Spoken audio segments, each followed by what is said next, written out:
Westerners. Through communication, they managed to rewrite history. And with African history as well, they schemed everything to, spread lies. And as a result, some young Africans don't even know the history of Africa, what Africa has accomplished. Some don't even know that our grandparents fought, were put on the front lines as cannon fodder, and when they returned, they were killed like animals. Do people know that when France tested its first atomic bomb, it was black soldiers they placed nearby within the blast radius to see what would happen? Let's bring out the archives. Everything they've used against Africa has been documented. So all of this needs to be communicated so that young Africans understand, because there are still many who are asleep and continue to speak on behalf of the imperialists.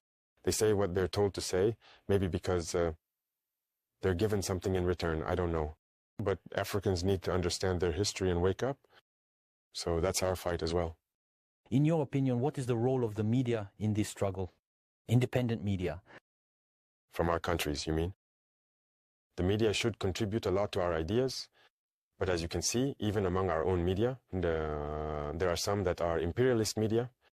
They only react when European media say something, then they repeat, move it and amplify it.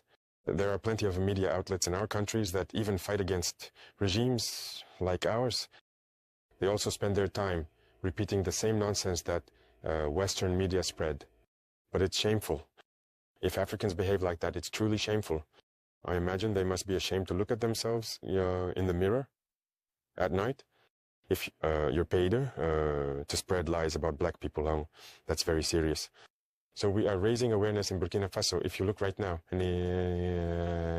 many media outlets are supporting the movement, helping to raise awareness among young people through debates and so on. So that's really what we want for the media. Do you think our media can also play its part in this struggle? Of course, very much so.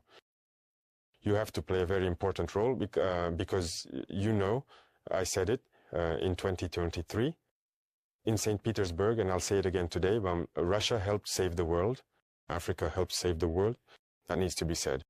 Young people need to understand that all those stories told in Hollywood movies and so on, they're false. It's nothing but lies. It's the same thing. The Vietnam War. Today, you see, history is distorted, but we need to communicate. You see, they don't like it when I speak. They think I talk too much and all that. They want me to keep quiet so that they can speak and their version gets through. No. My biggest regret is having spent a good part of my youth listening to radio stations like RFI and France 24.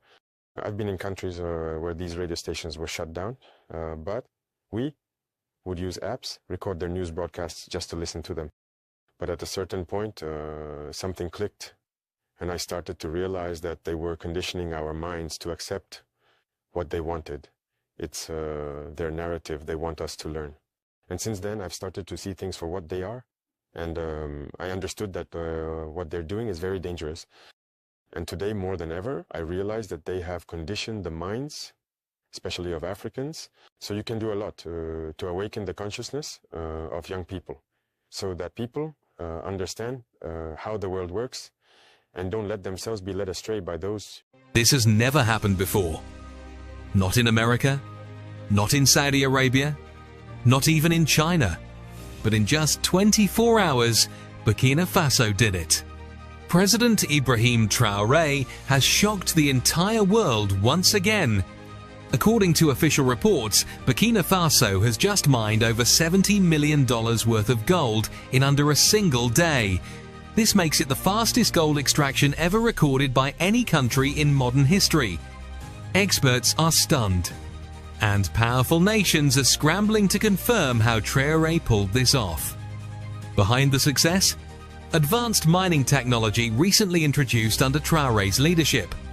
Local engineers. No foreign control. Just pure African brilliance. Sources say the mines were secured by the Burkina Faso military to avoid any outside interference, especially from those who've exploited African resources for decades. The gold, Traore says, will not be exported to the West.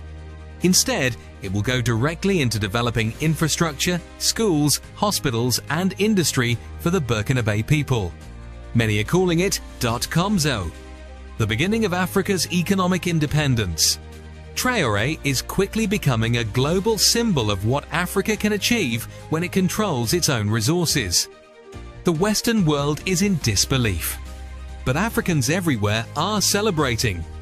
And this might only be the beginning.